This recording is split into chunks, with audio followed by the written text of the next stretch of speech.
விஞ்ஞானத்தில் எவ்வளோ இது வந்துடுச்சு. ஒரு மரம் வச்சிருக்கிறான், மரம்னா எவ்வளோ, ரொம்ப பெருசு இல்லை, ஒரு 2 அடி இருக்கும். அந்த 2 அடி மரத்தில் அடியில் என்ன பண்ணால் ஒரு ஆப்பிள் மரத்தை எடுத்துன்னு வந்து சேர்த்துக்கிறான். கொஞ்சம் இதுக்கு மேலே சேர்ந்தா இன்னொன்று திராட்சை சிலையை சேர்த்துக்கிறான். இன்னும் கொஞ்சம் இது பண்ணால் கொய்யா மரத்தை சேர்த்துக்கிறான். ஒரே மரத்தில் 6 விதமான கனி இருக்குது.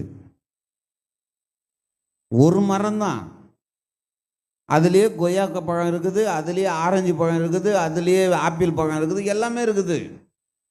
அவன் சொல்கிறான், இந்த மாதிரி உங்கள் வீட்டில் செய்யுங்க, நீங்கள் எந்த கடைக்கும் போய் வேணா எல்லாம் உங்களுக்கு கிடைக்கும்னு. மனுஷனுடைய அறிவுக்கும் தேவனுடைய ஞானத்துக்கும் மிகுந்த வித்தியாசம் இருக்குது. ஏன் அவர் அப்பயே செஞ்சிடக்கூடாதா? எதுக்கு ஆப்பிள் மரம் தனியாக, பேரிக்காய் மரம் தனியாக, கொய்யா மரம் தனியாக, பப்ளி மரம் தனியான்னு தனித்தனியாக வைக்கணும்? பப்ளி மரம் தான் ரொம்ப உயரமாக இருக்குது, அதுலேயே எல்லாம் வரட்டுன்னு சொன்னால் நடக்காது. அவர் சொன்னால் நடக்கும். ஆனால் அவருடைய ஞானம் என்ன தெரியுமா? அந்த மரத்தில் பறித்து புசிச்சாதான் உனக்கு ருசி தெரியும். நீ அதெல்லாம் வாங்கி துண்ணு பாரு, எல்லாம் ஒன்றும் ஒரு டேஸ்ட்டும் இருக்காது, சல்லுன்னு இருக்கும். ஒரு இயற்கையில் வளர்ந்த ஒரு செடியிலேருந்து பறித்து நம்ம சாப்பிட்ற பழம் மாதிரி அதில் என்ன இருக்காது, ருசி இருக்காது. ஆனால் பார்க்கறதுக்கு பார், கடவுள்னா படித்தார்ப்பா, இவன் பார்ப்பா, கடவுள் ஒரு பழத்தை ஒரு மரத்தில் தான் படித்தார், இவன் ஒரு மரத்துலேயே 6 பழம் மறுத்துச்சு பார்ப்பா, 6 விதமான பழம் இருக்குது பாருன்னா, அவனை தான் நம்ம பெருசாக பேசுகிறோம். ரோஜனமே படாது. ஒரு பொம்மை வியாபாரி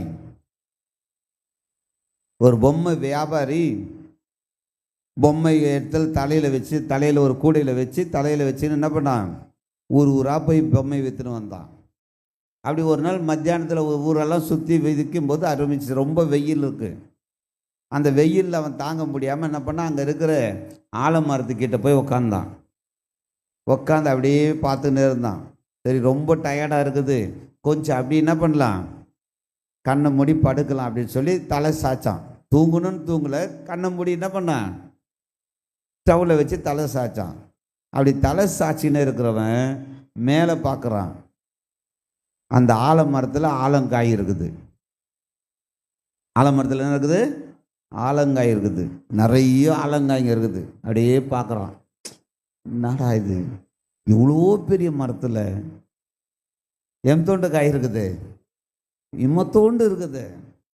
அது அவனுக்கு ரொம்ப கஷ்டமாயிடுச்சு. அப்படியே பார்த்துட்டு இப்படி கீழே பார்க்குறான், பூசணி கொடி பறந்துருக்குது. என்ன கொடி பறந்துருக்குது? பூசணிக்காய் கொடி பறந்துருக்குது. பூசணிக்காய் எப்படி இருக்கும், இவ்வளோ பெருசாக இருக்குது. பார்க்குறான், இது என்னடா இது, தரையில் படர்ந்து இருக்குது, இதுக்கு போய் எவ்வளோ பெருசு கனி இருக்குது, இவ்வளோ பெரிய பூசணிக்காய் இருக்குது, இவ்வளோ பெரிய மரத்தில் என்ன இருக்குது, எம்தோண்டு காய் இருக்குது. இதை யார் படைச்சிருப்பா? படைச்சவனுக்கு அறிவே இல்லை. யார் சொல்றது? பொம்மை வியாபாரி, அறிவாளி சொல்றார், படைச்சவனுக்கு அறிவே இல்லை. எனக்கு மட்டும் படைக்கிற திறமை இருந்ததுன்னா இந்த கொடியில் என்ன பண்ணியிருப்பேன், சின்ன சின்ன காயாக வச்சு இவ்வளோ பெரிய மரத்தில் நான் என்ன பண்ணுவேன், பெரிய பெரிய பழமாக கொடுத்து அழகு பார்த்துருப்பேன். படைச்சவனுக்கு ரசனையே இல்லை, படைச்சவனுக்கு அறிவே இல்லைன்னு சொல்லியிருந்தான். அப்படி யோசிச்சுனே இருக்கும்போது கண்ணு இழுத்துன்னு போயிடுச்சு, தூங்கிட்டான்.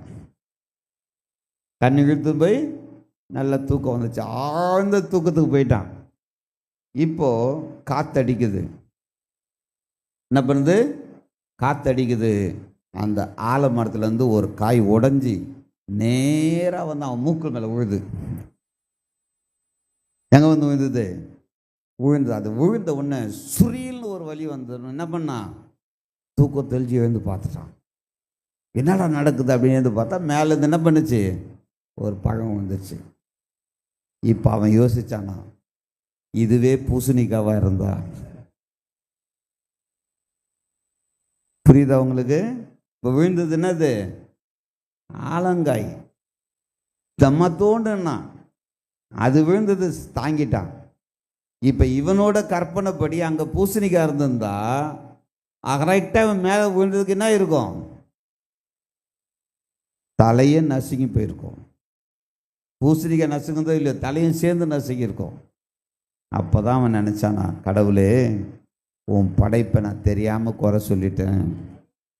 நீ அதை என்ன பண்ணியிருக்கிற, அந்த இதுக்கு ஏற்ற மாதிரி தான் வச்சிருக்கிற. நீ கொடியில் போய் இலைப்பாற முடியுமா? கொடிக்கு கீழே போய் நிழல் இருக்குன்னு சொல்லி தங்க முடியுமா? ஆலமரத்துக்கு கீழே தான் நீ தங்க முடியும்.